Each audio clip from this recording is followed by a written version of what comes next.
Cette émission s'adresse à des gens en santé qui ne prennent pas de médicaments. Si vous prenez des médicaments, vous devez d'abord obtenir l'accord de votre médecin avant de débuter l'alimentation cétogène. Le but de cette émission est de vous transmettre mon expérience avec l'alimentation cétogène. Veuillez noter que je ne suis pas médecin ou nutritionniste. Les informations contenues dans cette émission ne doivent pas remplacer l'avis de votre médecin ou de votre nutritionniste. Bonjour, vous avez peut-être le goût d'essayer l'alimentation cétogène, mais vous ne savez pas par où commencer. Donc aujourd'hui, je vais vous donner des étapes simples à suivre pour pouvoir bien commencer le mode de vie cétogène. Et puis en deuxième partie d'émission, on va aller dans ma cuisine pour cuisiner des fat bombs, donc des bombes de gras. Donc ça, vous allez voir, c'est des petits chocolats sucrés. Donc c'est très important d'en avoir toujours dans le congélateur lorsqu'on commence l'alimentation cétogène. Donc, l'étape 1, avant de débuter l'alimentation cétogène, c'est important de bien lire, de bien se renseigner. Donc, vous allez avoir beaucoup d'informations sur mon site, ketosantéplus.com, ou si vous préférez avoir des livres de référence, ce serait les livres Perdre du poids en mangeant du gras, donc le tome 1 et le tome 2. Donc, dans ces deux livres-là, vous allez avoir toute la base de l'alimentation cétogène, et puis vous allez avoir aussi des recettes. Parce que l'alimentation cétogène, c'est rien de compliqué, mais il y a quand même des principes de base à comprendre qui sont très importants. L'étape 2, si vous prenez des médicaments, ça va être important d'avoir un suivi avec votre médecin. Parce qu'avec l'alimentation cétogène, ça se peut que votre santé s'améliore et que le dosage de vos médicaments doivent être ajustés en conséquence. L'étape 3, ça va être d'imprimer 4 tableaux qui sont sur mon site. Donc, le premier tableau, ça va être la liste des aliments cétogènes. Donc, cette liste-là, c'est tous des aliments qui sont faibles en glucides et qui ne sont pas inflammatoires. Et puis, ce qui est le fun avec le tableau, c'est que vous avez aussi la quantité de glucides pour chaque aliment. Donc, pour une tasse, vous allez avoir le nombre de glucides. Comme par exemple, si je prends une tasse de fraises, je vais avoir 9 grammes de glucides. Donc ça va vous aider à calculer vos glucides pour la journée. Parce qu'on essaie autant que possible de ne pas dépasser 20 grammes de glucides par jour. Ensuite, le deuxième tableau, ça va être le tableau des aliments à éviter. Donc ça, c'est toutes des choses qu'on va essayer de ne plus manger. Parce que c'est soit des aliments qui contiennent trop de glucides ou qui sont inflammatoires. Parce que si vous faites l'alimentation cétogène dans le but d'améliorer votre santé ou de protéger votre santé, très important de faire attention aux aliments inflammatoires parce que l'inflammation, c'est la base de plusieurs maladies. Le troisième tableau, très important, mettez-le sur votre réfrigérateur. C'est ça qui va vous permettre de savoir si vous avez mangé suffisamment de gras à votre repas. Donc, c'est tout des bons gras. Et puis, vous avez la quantité de lipides que ça contient. Comme par exemple, une cuillère à soupe d'huile d'olive, ça contient 14 grammes de lipides. Donc, avec ce tableau-là, ça va être facile de bien équilibrer les lipides dans votre repas. Ensuite, le quatrième tableau, c'est 5 ingrédients à éviter. Donc ça, c'est des ingrédients qui ne contiennent pas vraiment de glucides, mais ils font sécréter plus d'insuline que le sucre. Donc ça, c'est vraiment important de toujours vérifier la liste des ingrédients pour éviter, par exemple, le dextrose, la maltodextrine, le glutamate monosodique. Donc, c'est vraiment important de toujours lire la liste des ingrédients. L'étape 4, ça va être de faire le ménage de votre garde-manger. Donc, on va éliminer tout ce qui est dans le tableau des aliments à éviter. Donc, tout ça, on va enlever ça de notre garde-manger. Donc, on va éliminer toutes les farines. Maintenant, on va cuisiner avec la farine d'amande et la farine de coco. Vous allez voir que la farine d'amande puis la farine de coco ont réussi à se faire de très bons gâteaux, des muffins, des biscuits, du pain. Donc, on peut très bien cuisiner avec des farines faibles en glucides. On va éliminer toutes les céréales, le riz. Donc maintenant, le riz, on va se faire du riz de chou-fleur. Vous allez voir, c'est excellent. Puis sur mon site, vous allez même trouver une recette de sushi faite avec du riz de chou-fleur. Je vous dis, c'est vraiment excellent. Je vous dirais que c'est même meilleur que les sushis traditionnels faits avec du riz. On va éliminer tous les sucres. Donc, même les sucres naturels, que ce soit le miel, sirop d'érable, sirop d'agave, le sucre de coco, tout ça va être éliminé, mais il y a quand même des édulcorants naturels qu'on peut utiliser, comme des sucres d'alcool, donc l'érythritol, le fruit du moine, la stevia. Donc, on peut réussir à se cuisiner des bons desserts avec des édulcorants naturels. On va éliminer les pâtes. Bien, on peut se faire des pâtes à partir de courgettes. On peut utiliser la courge spaghetti ou sinon, sur le marché, il y a des pâtes faibles en glucides. On va aussi éliminer les légumineuses parce que ça contient beaucoup trop de glucides et c'est très inflammatoire. On va éliminer les pommes de terre, les patates douces. Les pommes de terre, si on veut se faire une purée de pommes de terre, on va le faire maintenant avec du chou-fleur. On va aussi utiliser, pour faire des frites, on peut utiliser le céleri rave, par contre en petite quantité. On peut aussi se faire des frites avec des navets. Donc, on a des options pour remplacer la pomme de terre. On va éliminer tous les mets transformés. Donc, tout ce qui vient dans des boîtes de carton suremballées. Si vous lisez les ingrédients, c'est sûrement pas cétogène. Ça va souvent contenir du blé, de l'huile de canola, du sucre. Donc, des ingrédients qu'on veut éviter. Ensuite, on va éliminer les huiles végétales. Donc, l'huile de canola, l'huile de maïs, l'huile de soya, l'huile de tournesol. Donc, ça, c'est des huiles ultra transformées qui contiennent trop d'oméga 6, donc qui vont causer beaucoup d'inflammation. Donc, à partir de maintenant, on va consommer l'huile d'olive, l'huile de noix de coco, l'huile d'avocat, le beurre, le ghee. Donc, ça, c'est des bonnes huiles qu'on va utiliser. Puis on va éliminer tout ce qui contient du maïs, parce que le maïs, ça contient beaucoup de glucides et c'est aussi très inflammatoire. On va aussi éliminer les fruits, parce qu'une pomme, ça contient 12 grammes de glucides. Donc, sur un budget de 20 grammes de glucides par jour, ça en contient beaucoup trop. On va garder par contre les petits fruits, donc comme les fraises, les framboises, les mûres et les bleuets, qu'on va consommer en petite quantité. L'étape 5, ça va être d'aller regarder sur Pinterest, sur mon site, de regarder les recettes et puis de vous bâtir un menu avec les recettes que vous trouvez appétissantes, donc les choses que vous avez le goût de cuisiner. Donc la façon qu'on bâtit notre menu, c'est de s'assurer que chaque repas contient 25 grammes de protéines, donc ça c'est un minimum, et puis un minimum de 30 grammes de lipides. Donc, à chaque repas, je dois retrouver ça. Comme par exemple, si je prends une recette qui est sur mon site, le egg roll dans un bol, à la fin de chaque recette, vous allez avoir un tableau des valeurs nutritives. Donc, comme par exemple, pour le egg roll dans un bol, pour une portion, je vais avoir 21 grammes de lipides, 5 grammes de glucides et puis 22 grammes de protéines. Donc là, si je vais avoir mon 30 grammes de lipides, il va en manquer un peu parce que là, je suis à 21 grammes de lipides. Donc là, ce que je vais faire, c'est que je vais ajouter une bombe de gras, donc une fat bomb.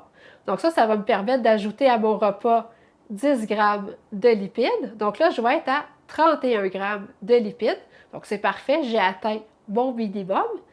Et puis, ça va me donner 2 grammes de protéines. Donc je vais être à 24 grammes de protéines. Et puis, ça va m'ajouter seulement 1 gramme de glucides. Donc là, à ce moment-là, je vais avoir un repas parfait. Au lieu de la bombe de gras, j'aurais pu aussi ajouter soit un avocat, des noix. Donc, il y a plusieurs options qu'on peut utiliser selon vos goûts pour bien balancer le repas. Donc, l'étape 6, ça va être d'aller acheter les ingrédients que vous avez besoin pour cuisiner votre menu. Donc, on va trouver quand même beaucoup d'ingrédients à l'épicerie. On va en trouver aussi dans la rangée des produits bio à l'épicerie aussi, dans les magasins d'aliments naturels, et puis aussi il y a des sites spécialisés sur Internet pour acheter des produits keto. Et puis, il y a aussi, évidemment, Amazon. Puis vous allez voir, à l'épicerie, on fait surtout le contour de l'épicerie parce qu'il n'y a pas grand-chose dans les allées qui sont compatibles avec l'alimentation cétogène. Parce qu'on essaie de manger le plus naturellement possible, donc le moins transformé possible. On s'entend que les rangées du centre, c'est tous des aliments transformés. Donc, nous, on va manger principalement des légumes verts, des petits fruits. Ensuite, on va acheter de la viande, on va acheter des fruits de mer, on va acheter du poisson, on va acheter du fromage gras, du yogourt gras, du beurre. Donc, ça va pas mal se limiter à ce qu'on va acheter. Ensuite, si on veut cuisiner des recettes comme des muffins ou des biscuits, bien là, on va trouver certains ingrédients dans la rangée des produits bio. Et puis, il va falloir aussi aller dans les magasins d'aliments naturels pour trouver des ingrédients plus spécifiques. L'étape 7, cuisinez toujours 1 ou 2 repas d'avance pour avoir des repas déjà prêts dans le congélateur. Comme ça va vous éviter de déroger. Parce que si vous arrivez un soir et vous n'avez pas le goût de cuisiner, vous allez être tenté de déroger. Mais si vous avez déjà un repas de prêt dans le congélateur, bien, vous allez rester dans l'alimentation cétogène. Même chose pour les desserts. Si vous avez une dent sucrée, préparez-vous des desserts que vous allez garder au congélateur. Comme ça, la journée que vous allez avoir une rage de sucre, bien, vous allez avoir quelque chose de déjà prêt dans le congélateur. Ça va vraiment vous éviter de déroger. L'étape 8, gardez ça simple, ayez du plaisir. Donc, vous n'êtes pas obligé de vous lancer dans des grosses recettes si vous n'avez pas cuisiné. Vous pouvez très bien manger une protéine, donc la paume de la main, l'épaisseur d'un jeu de cartes pour la viande, ou la main au complet pour le poisson. Donc ça, c'est un minimum. Et puis, avec des légumes verts, on met toujours du beurre sur nos légumes verts, une petite salade verte avec de l'huile d'olive. Donc ça peut être un excellent repas. Donc, si vous n'avez pas cuisiné, gardez ça simple. Et puis, c'est important que ça soit simple parce que c'est un mode de vie. Donc, vous devez avoir du plaisir parce que vous allez manger comme ça pour le restant de vos jours. Donc, il ne faut pas que ça soit compliqué, qu'on soit obligé de tout entrer dans une application, de tout calculer, de tout peser.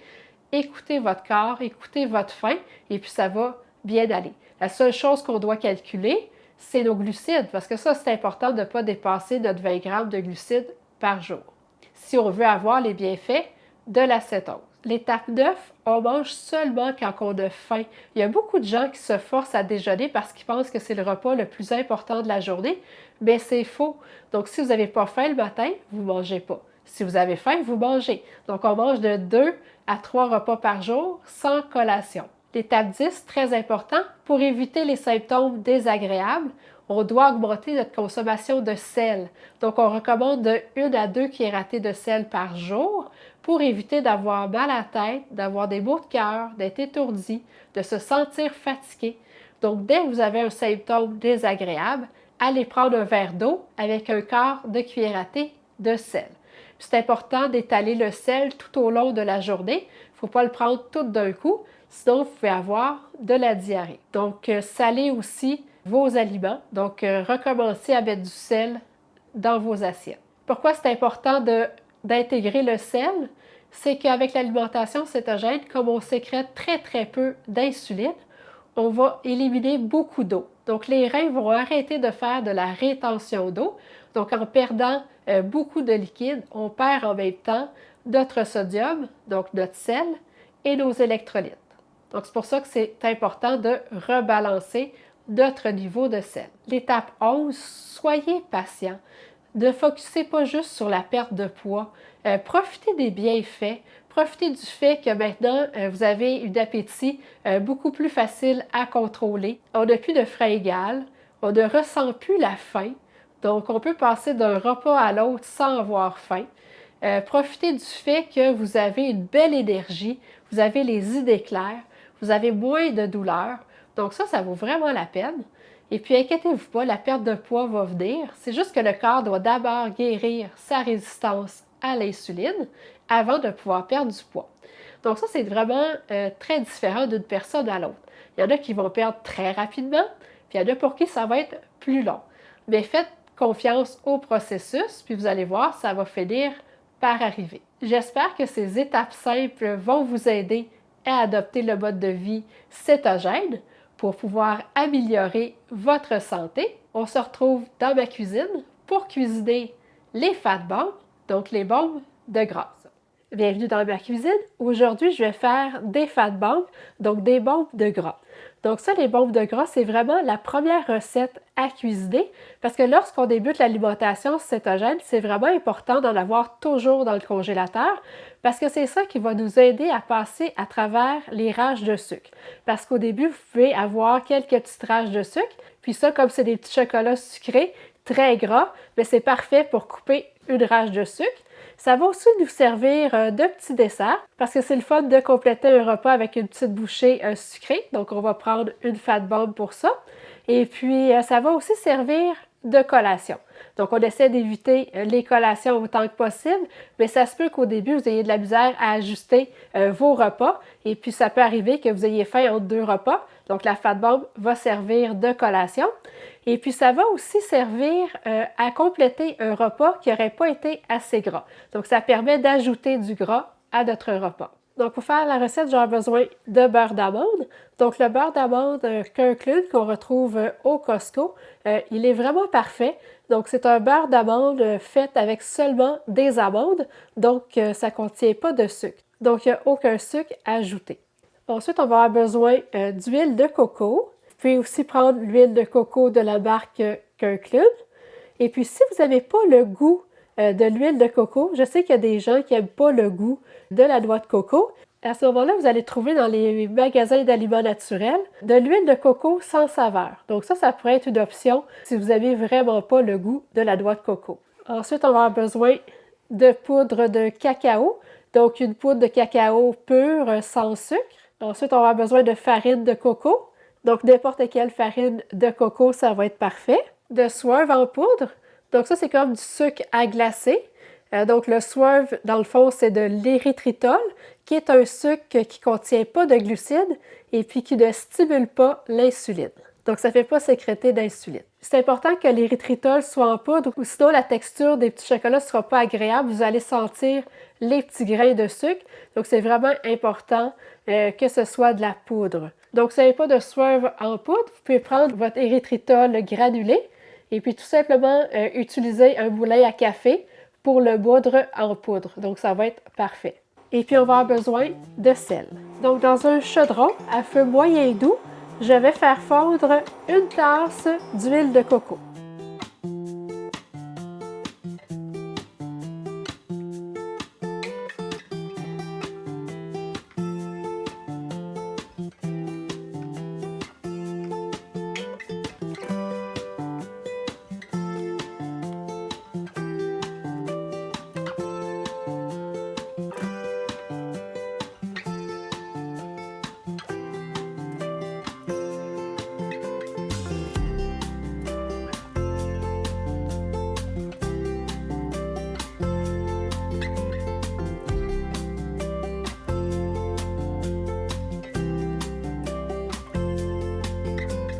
Donc, quand mon huile de coco est bien fondue, je vais ajouter une tasse de beurre d'amande.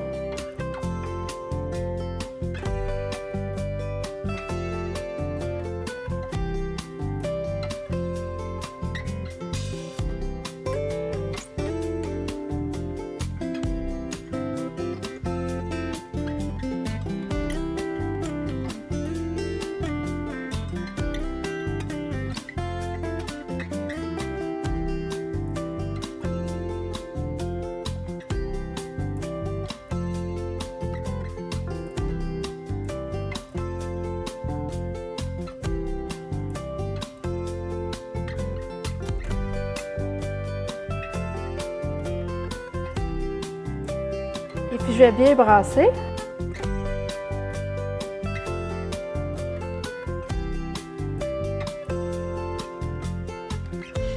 Donc, quand l'huile de coco et le beurre d'amande sont bien mélangés, je vais ajouter une demi-tasse de poudre de cacao. Je vais ajouter un tiers de tasse de farine de coco. 4 cuillères à soupe de Swerve en poudre.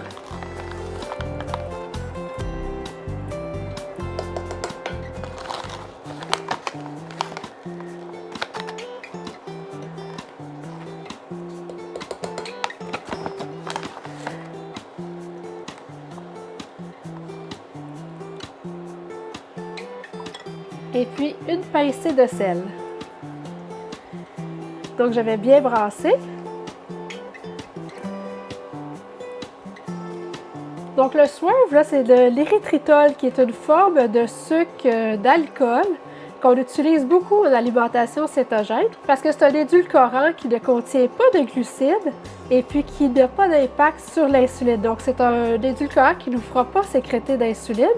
Donc, c'est vraiment parfait pour l'alimentation cétogène. Et puis, contrairement à l'aspartame, ce n'est pas un édulcorant chimique.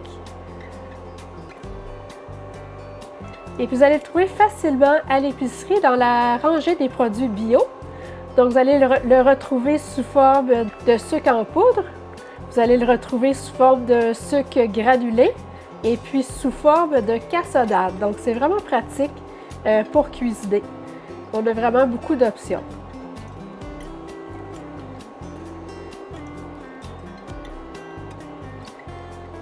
Donc là, mon mélange est prêt. Donc, mon mélange est bien lisse. Donc là, ça va être le temps de transférer le mélange dans des boules. Donc, pour que ça soit plus facile à verser dans les boules, j'ai versé le mélange dans une tasse à mesurer en Pyrex. Comme ça, avec le bec verseur, ça va être très facile de remplir mes boules. Donc, pour les boules, j'utilise des boules en silicone, des boules à muffins. Donc, ça, c'est la grandeur standard. Et puis, vous pouvez aussi utiliser, si vous voulez, les mini-boules à muffins aussi. Donc, si on utilise les grands boules, on va remplir au tiers. Et puis, si vous utilisez les petits, bien, vous pouvez les remplir au complet. Donc, on devrait obtenir 36 bombes de gras. Et puis, si vous voulez, vous pouvez mettre aussi des noix dans le fond. Comme ça, vous pouvez vous amuser à faire différentes saveurs en variant les noix. Et puis, vous pouvez les faire seulement au chocolat aussi.